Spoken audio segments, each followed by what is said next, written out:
কিন্তু এখানেই মানিক সাহাজি আমাদের চিফ মিনিস্টার নীতি আয়োগে বলছে খালি 1%, যেটা ওপেন আমি চ্যালেঞ্জ করে বলতে পারি যে উনি রাজ্যের সামনে ভুল তথ্য দিচ্ছেন। প্রায় 56,000 শূন্য পদ এখনো রাজ্যে খালি। কিন্তু আমরা দেখেছি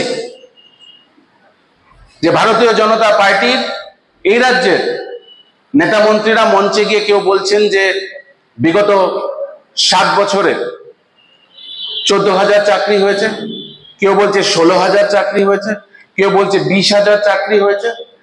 কারোর সঙ্গে কারোর মিল নেই কথা, কারণ ভারতীয় জনতা পার্টির নেতা মন্ত্রীরা নিজেরাই জানে না যে কয়টা সরকারি চাকরি তারা আজ পর্যন্ত বৈধভাবে এই রাজ্যে দিতে পেরেছে।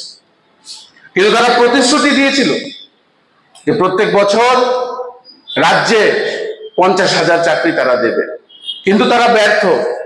তাই আজকে 56,000-এরও বেশি শূন্য পদ নানান অফিসে নানান পোস্টে খালি, যেটা 7.5 বছরে গিয়ে 3 ভাগের 1 ভাগও পূরণ হয় না। আমরা দেখেছি যে রাজ্যে দুদিন পরে পরেই মন্ত্রীরা নতুন চাকরির ঘোষণা করে, পরীক্ষা হয়, পরীক্ষার পরে 4-5 বছর ধরে তারপরে আর কোনো অ্যাকশন হয় না, কোনো অফার লেটার দেওয়া হয় না।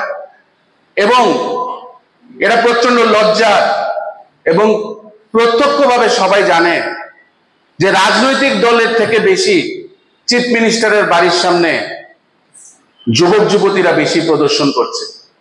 আপনারা সমীক্ষায় মিলিয়ে নেবেন যে কতটুকু কষ্টে থাকলে প্রত্যেক দিন অরাজনৈতিক ব্যক্তিত্বরা চিফ মিনিস্টারের বাড়ি ঘেরাও করছে। এতেই আমরা বুঝতে পারি